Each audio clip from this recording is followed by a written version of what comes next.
สวัสดีครับสวัสดีครับครับมื้อนี้ก็หลังจากที่ห่างหายกันไปโดนเติมนะครับมื้อนี้กลับมาพอกันไหมครับก็มีบทเพลงหนึ่งนะครับที่อยากที่มอบให้นะครับเพลงสำหรับอย่างเป็นเพลงสำหรับผู้หญิงนะครับที่บ่สนใจผู้ชายนะครับมือกันเล่นแต่มือถือนะครับแอบไปเปลี่ยนติดจะไล่เนี่ยครับเล่นเป็นเล่นไล่ไปบ่สนใจนะครับก็นี่เป็นบทเพลงที่ว่าการออกมาจากความรู้สึกนะครับลองฟังดูครับ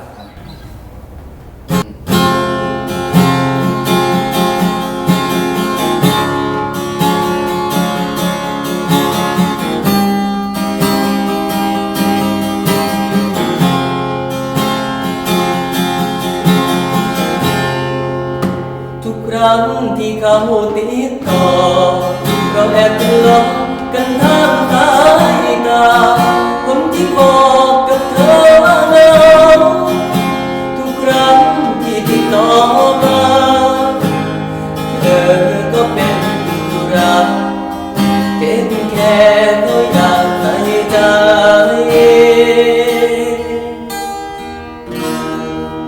อายทักว่าเกินไปบอกก็ถูกน้องเธอขอใส่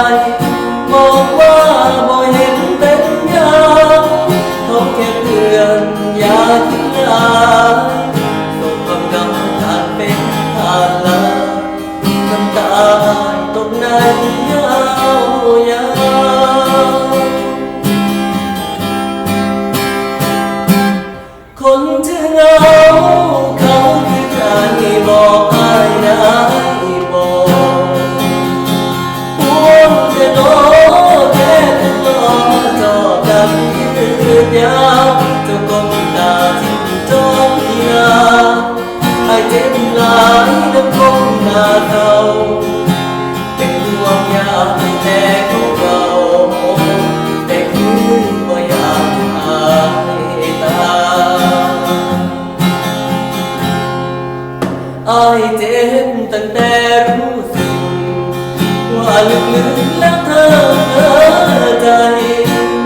เขานั้นเพียงแค่เงาแต่อายนั้นตีเจ็บหลายคงเหงากับคนไร้ตาเจ้าแค่ไหนกว่ากันน้องสาว